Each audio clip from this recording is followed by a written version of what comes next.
Hi, this is Nate, and today we're going to disassemble a Ripmo frame.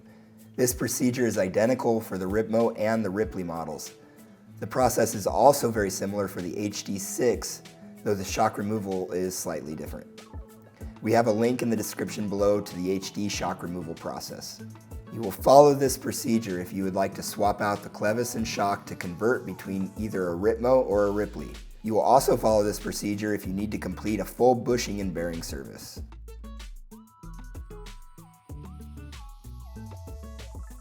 We'll start by removing the rear wheel, then removing the crank.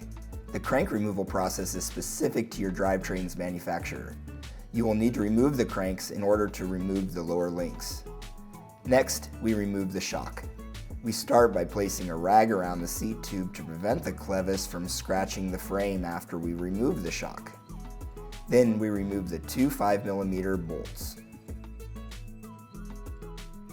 Remove the flip chips by using a 6mm Allen on the outside and an 8mm ball end on the back side.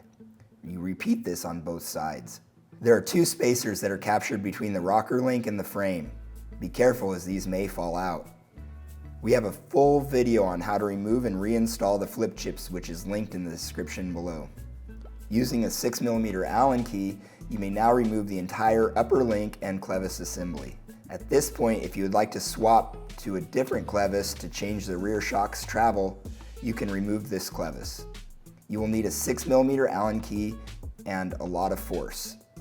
Please note, to change the shock's travel, you will also need a different shock. The upper and the lower link bolts are different sizes, so carefully set them aside. One set mounts to the frame and the other set mounts to the Clevis. Now onto the lower links. With a 5mm Allen key, we're going to loosen the cinch bolts. You do not need to remove these bolts. With a 4mm Allen key, you remove the end caps. Once the end caps are removed and the cinch bolts are loosened, we remove the lower links in their entirety. After you remove the links, pull off the top caps. There is one on each side of the frame. Now we can separate the swing arm from the main triangle. Proceed to remove the O-rings from the bushings. Proceed to remove the bushings from the frame. We are using an old linkage bolt as a punch and a dead blow hammer to remove the bushing. You should visually inspect the bushings. You're looking for any asymmetrical wear or discoloration or brittleness. If you are going to use a normal punch, be very careful not to damage the aluminum inside of the shaft. And you repeat this process on the front and the rear triangle. Ta-da! Your frame is now in pieces. Good luck.